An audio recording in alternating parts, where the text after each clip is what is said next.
ఓం నమ శివాయ. శ్రీమాత్రే నమః. పిల్లల అభివృద్ధి కోసం గురువారం పరిహారం గురించి తెలుసుకోబోతున్నాం.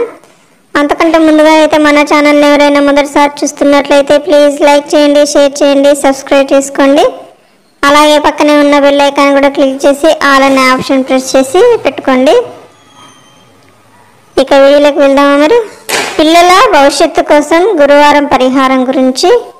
పిల్లల భవిష్యత్తు అభివృద్ధి కోసం పిల్లలతో గణపతి, సరస్వతి పూజ, సూర్య నమస్కారం, హయగ్రీవ స్తోత్రాలు చేయిస్తుండాలి.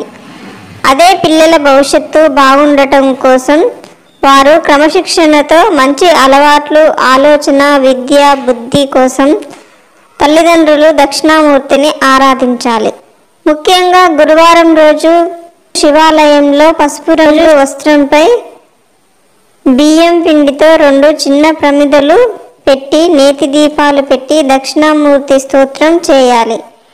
నానబెట్టిన పచ్చి శనగలు దండ మూర్తికి వేయాలి.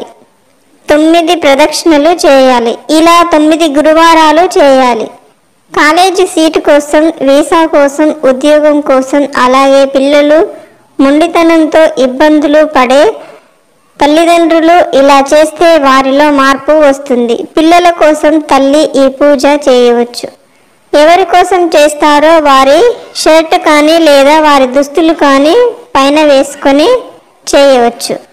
అలాగే 9 గురువారాలు కొబ్బరి చిప్పలో దీపారాధన చేయడం, నానబెట్టిన శనగలు ఆవుకి తినిపించడం, కుక్కకు చపాతీలు పెట్టడం వల్ల ఉద్యోగంలో ఆటంకాలు తొలగుతాయి.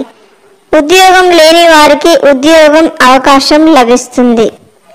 ప్రమోషన్ ఆటంకాలు తొలగిపోతుంది. రాబోయే గండం తప్పుతుంది.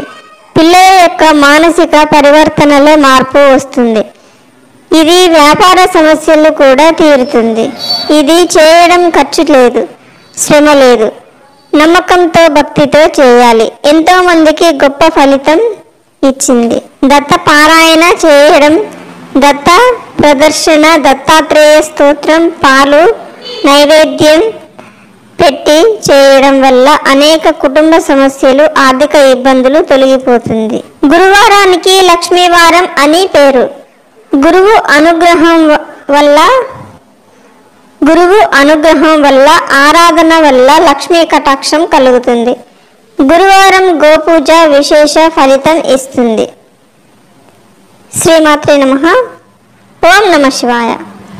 ఓకే ఫ్రెండ్స్, ఈ వీడియో కనుక మీకు నచ్చినట్లయితే లైక్ చేయండి, షేర్ చేయండి, సబ్స్క్రైబ్ చేయండి. Thank you friends. Thank you very much.